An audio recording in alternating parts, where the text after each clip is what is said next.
is that in Victoria, the attitudes were quite different. They, first of all, it's very gentrified as a population. It's very arrogant. Matter of fact, when we had the big launch of this project, the next morning there was a front page of they have a very large newspaper circulation. It's about 500,000 circulation. And front page of it, it said, "Speaker calls Victoria arrogant." That was me. And I did it as a joke, and they love it because I say, you already believe you have the best quality of life in Canada. They're very arrogant about that. They have no qualms to believe the best quality of life, not only in Canada, but in the world, is in Victoria. They've got it made, right? So this group played on that. And they used what was called the Seattle model, where they went out and they did a study of all of the key indicators of quality of life. And they determined with that who has the best quality of life and who does not. Then they took that back to the community into a very large discussion that lasted for almost a year, saying, is this good enough? And they challenged the myth of the best quality of life for all. And then they said, okay, now what do we do? How then might we create the best quality of life for all? What do we need to do? And they came up with all kinds of ideas, but they decided on 3 things to start. The first one was they needed to provide housing, particularly for young people, right? And they called them homes, not just places to sleep. They wanted homes, and they made a big distinction between a place to sleep, a house, and a home.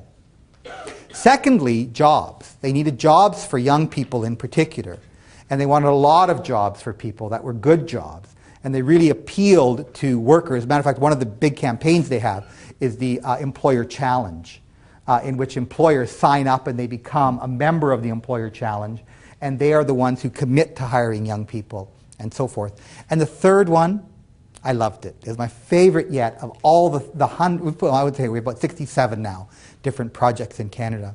This is my favorite. It's 1,000 stories of community connection. They wanted to build on community pride of helping each other. And so they started to document stories. They had volunteers documenting stories, people telling stories. Then they had all the media, television, newspaper, radio. Television did a monthly documentary. Newspaper did a weekly story. And then it's kind of like this homepage where it rolls up a different story all the time. It's got the weather on it, some newsy stuff. You guys see those, yeah? They're on cable. They would do a different story every day. And so they were going to tell 1,000 stories this way of a community living up to its potential and taking care of this issue. So they were going to try to address it in a very positive way.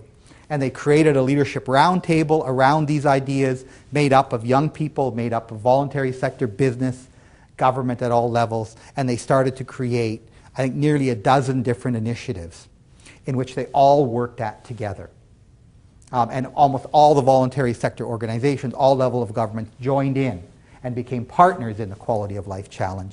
And it became this big push. It's interesting, and the question maybe that you're asking yourself is, where do I start? What's my role in something like this? I'm a frontline worker, right? Or I'm managing. I have to manage a bunch of people. Where do I have time for this type of thing, right? So these are some of the questions that we begin to ask, right?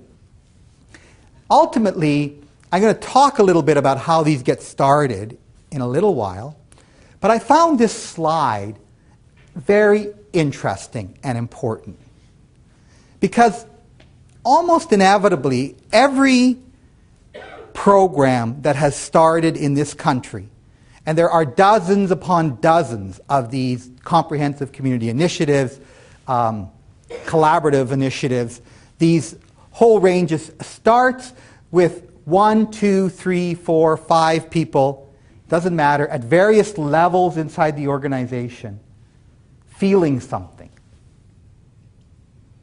feeling like more can be done. And they start talking to each other.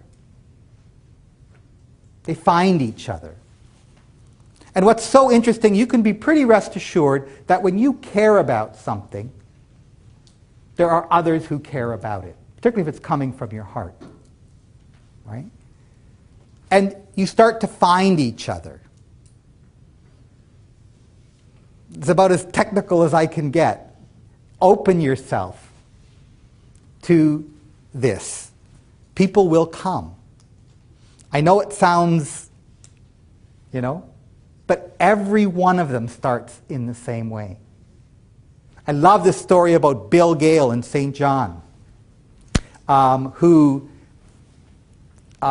retired from RBC Financial and was home, retired, and after a couple of weeks, his wife kicked him out of the house. Not for good, just for the afternoon. Right? And said, you're driving me crazy, go do something. So Bill Gale's walking down the streets of St. John, meets a homeless person, and he's bored out of his mind, and the homeless person asks him for money, and Bill asks if he wants to go for coffee. Someone to talk to. So he goes and listens to the story all afternoon. Bill's a very powerful man. He was the head of RBC Financial for all of Eastern Canada. And starts calling his buddies and saying, I just heard this amazing story. We should do something about it. 2 years later, there's the Business Community Anti-Poverty Initiative that is more powerful, that is more prestigious to be part of in St. John's than the Chamber of Commerce. J.K. Irving flies in from his retreat in Bermuda in his Learjet just to come to the meetings. A lot of interesting stories of what's happened out east because of that initiative. Here is another one.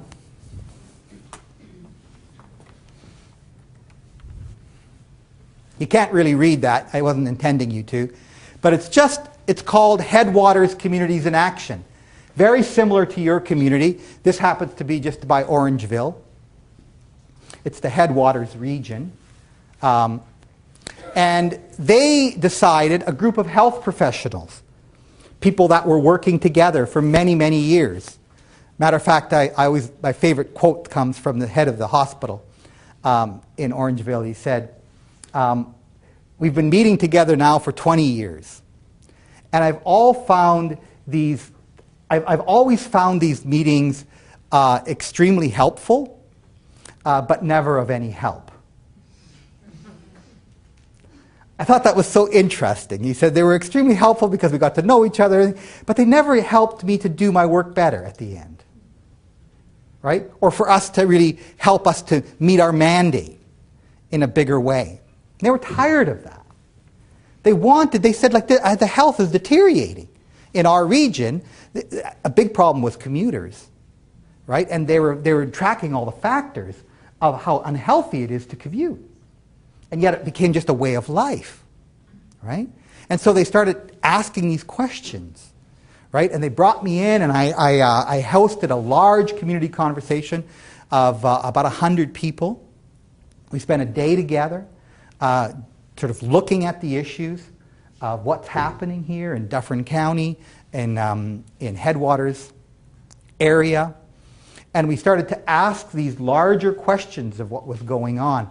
I thought, and we had all the different sectors in the room. I thought what was so interesting is that one of the elderly gentlemen, he was 81 years old, he stood up and he said, I've been involved actively in this community for well over 50 years, he said. And you know what's so interesting is we've never had a meeting like this. This is when the Harris government amalgamated everyone, but couldn't amalgamate Durham Region, not Durham, Headwaters and that whole area, because the communities just don't work together. And we had them all in a room together at the civic level, really working together in Dufferin County. It was Dufferin County only at that point, and then we expanded it to there. But here's what they came up with. Headwaters Communities in Action is a grassroots citizens group with a mandate to improve the social prosperity of residents in the Headwaters region. Our goal is to promote a rigorous, sustainable, and resilient, a vigorous, sustainable, and resilient community. We do this by bringing together different sectors of the community to create solutions to shared problems and pursue creative opportunities together. Specifically, we act as a catalyst, supporting collaborative projects while they take root. And so what was so interesting to me is that after almost 18 months of conversation, this is what they came up with. They wanted to start with two specific projects. Look at this one. A regional trails network. I said, what? After all that talk, that's what you came up with, is a regional trails network, right? And they said, yes, with great pride. And they said, we need something that engages the everyday person in this, that gets people talking about their health, that gets them to take pride in their community, that gets them to take care of the trail, that they can go out as a family on and feel the immediate, tangible impact of health. That's what they considered health. It's first of all getting people out and working together and doing it. So they had all of this notion that the trails was very symbolic of health, and how they went about building the trails and making it an environmentally sensitive environment and so forth was very, very interesting. And it was also a wonderful counter to commuting, right? Slowing life down, going for a place. The other thing they wanted to do is they liked this notion of a community well-being report, the same thing that Victoria had done. And they've been working on that as well. They had a variety of projects that they were then starting to work on. They were just moving into them slowly. Youth engagement became very important. They wanted to make sure that youth were rooted in the community and connected to the work. There is no central funder in Headwaters. No United Way, no community foundation. So they wanted to create that. That was also very necessary. They wanted to advance and grow the strength of the not-for-profit sector generally. So it would be stronger, and it would be stronger for years to come. And they also recognized that even though they didn't have an affordable housing problem yet, that they would have one. Now this is another interesting example. I pulled this one out because I thought in some ways it's a similar kind of town, it's a health-related issue, and it gives you a sense of how someone would even approach any form of health collaboration. This is what they described community well-being as, which I thought was quite comprehensive and quite interesting. One was healthy people, just generally. And they looked at that's part of what they were trying to do. So you don't build trails. The trails are one way of building healthy people. And you start to look at how they described it. Encouraging healthy lifestyles and so forth. Dynamic economy. They saw the trails as being a very important part of increasing tourism. There's a lot of wonderful spots up there. There's a lot of wealthy cottagers up there in that area, and there are also a lot of really nice hotels and ski hills in that area. So this whole notion of building the trails was to increase economic activity in tourism as well. Sustainable environment. Once you put trails through things, people start to care about those areas. Vibrant culture. Very interesting. Respecting our heritage. This was particularly important because there are 17 communities involved in this. And so the only way for them to actually not fight each other was to respect each other. And rather than becoming homogenous, it was really about looking at the uniqueness of each of those places. And lovely, engaged citizens. Community well-being. You see how you could almost put any issue in there and recognize that core conversation that we have to have and begin to look at it as well. Now here is another one. Only one slide for this one. Here again, a group of people coming together. First of all, what they were most concerned about was poverty in the Hamilton area. Did you know that Hamilton has the highest child poverty rate in the country? Very interesting. And it's quite desperate when you're walking in Hamilton, at least before this started, what was taking place on the streets. And then there was a lot of, upper hill and lower hill, this side of the track, that side of the track stuff in Hamilton, right? There's a lot of factories, that kind of thing. It's a big place. Again, a small group of people. Really started with one woman, head of the community foundation, who was in Russia doing some work there with another community foundation, and one of the women saying to her there, how can you come here and help us and then go home and tolerate the level of poverty you have in your country when you are so wealthy? How can such a great country tolerate so much poverty? That was essentially what she was saying. You know? So she came back and she started talking to people and started seeing what they could do. At the same time, the commissioner of social services, they kind of have a mega ministry there, was confronted by council saying, what are you doing about poverty? We're getting sick and tired of all these people on the streets. And she said spontaneously, oh, we're going to form a working group. Hadn't talked to anybody else about it, but that was her way of getting out of a jam. These things, miracles happen for all kinds of reasons. Our visions are called forth in many ways, even when you're trying to cover your butt with city council. It's a marvelous woman with a tremendous heart. She'd been wanting to do this for a long time, but the constraints of the job just make it sometimes so difficult to do what you want to do. And so she had heard that Carolyn Milne was doing this work over in the Hamilton Community Foundation, and the two of them got together. Well, you couldn't have had two more passionate and positionally powerful women together. Watch out when that happens. Because they started gathering all kinds of people together and having conversations. We went in and talked with them about this work. We went and talked about the importance of conversations. They got it right away. We said, your challenge here is not doing something. Your challenge here is not doing something. Matter of fact, I was called into another city, and I was called in, and I couldn't come to the meeting. So I said I'd come to the next meeting they had.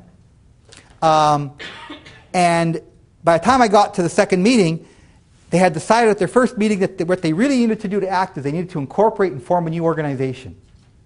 That's how they were going to move this all forward. They had to do something right away. They needed an organization to do it in, right? So obviously, I mean, by the time I got there, the whole thing was a disaster already, because all they were thinking about is creating an organization and getting funding and starting to do it all that way. And I'm saying, you know, how we even engage the problem? I even said, why would I even come to your meeting? Because they were supposed to bring gang members to the meeting, and they had none, even past gang members. So I said, what kind of conversation are we even going to have? I don't want to come to a conversation, excuse the language, a bitch session. I don't want to come to something like that. Right? I want to come to a conversation that brings everyone together. That's part of the solution and part of the problem, because you're all part of the solution and you're all part of the problem. Right? So we need to come together. They got this in Hamilton. And their biggest challenge was keeping the community in conversation for 18 months. Think what you always thought. Get what you always got. The biggest job, really, of changing community systems is to begin to unthink the system. Again, I think I made my point in the morning. How does the best in the world, really, one of the best systems in the world, have such gaping issues facing its people? Right? So we have a very serious issue here. We're not going to get there by doing more. Right? We're not going to get there by planning more of what already exists. Something new needs to emerge, and we need to find the space to do that. Right? And something that captures the hearts of many people. That's what they learned in Hamilton. So by the time they launched their plan, They had already helped 11,000 people out of poverty by the time they had launched their plan, redirected over $5 million, are still the only municipality that, you know, when people on welfare get the child tax benefit credit, they don't. It gets clawed back. And you know that your municipality gets that as a form of taxation and runs social programs with it? The best municipalities do, the worst put it for roads, right? It's worse than candy from a baby. I thought it was law. I thought that was provincial legislation. I mean, I'm in the know. It was so well disguised. It was a handshake about how that money would be clawed back. Because you see, people on welfare are only supposed to get a certain amount of money. So as soon as they get more money, even if it's from another level of government, they're not worthy of that money and it's clawed back. Hamilton said, forget it. They challenged it, they found out it wasn't a law, and stopped clawing it back. Millions of dollars overnight to the poor. And challenging everyone else to do the same. Very, very important changes happened. They still hadn't launched their plan. Hundreds of people now involved, thousands of people involved in conversation about this. No central body, no central funding, just people pursuing this idea. And eventually what they did is they said, look, let's talk about how Hamilton's going to be the best place to raise a child. That's our campaign. What does it take to make this the best place to raise a child? And that became their vision. Hamilton, the best place to raise a child. They weren't dealing with poverty anymore. So now they were saying, okay, what is it about the system? So this is the system of a child. Quality early learning and parenting. Skills through education, activity, and recreation. Targeted skills development. Employment, asset building, and wealth creation. Here was a whole bunch of foundational community supports. We talked about all of these as a group. And what they began to do is they began to work with the system because they wanted to break the system into smaller parts. And they said, okay, let's form working groups for each one of these. And you don't have to be an agency, an employment agency, to care about quality early learning and parenting. So they didn't force people to do it by what agency they were in. And they started developing all these working groups, and out of that came up with these ideas and programs. And in many ways, what they began to do is unleash dreams. As people had dreams and ideas, they would bring those forward to the collective, and then that collective would find funding for it, would find support for it, and just start to do a whole bunch of new things, and created a whole common energy. But more importantly than that, they created a huge amount of pride and awareness about the issue. So everybody could take it on. I remember City Council once feeling somewhat skeptical, and it was some of the early days around this. And the goal of the coalition was to have more people show up at a City Council meeting than has ever shown up for the rezoning of a golf course, which is when everybody shows up at council. They had over 300 people come. They were there for 6.5 hours. They had 32 presentations to council. Council declared a specific week of the year as Anti-Poverty Week because of that meeting, and began to really look at it. It was shortly thereafter that they stopped the clawback. And I mean, there's just too many things, but go there. Hamilton, just type in that word, that phrase, and it will come up. It's the mission, the vision, and the name of that organization. 3 very concrete examples of this work in action. So it's really this question that we are engaging in. How can we create an environment in which we move community stakeholders from being informed to active, from being active to mobilizing their communities? How do we do that? How do we work together?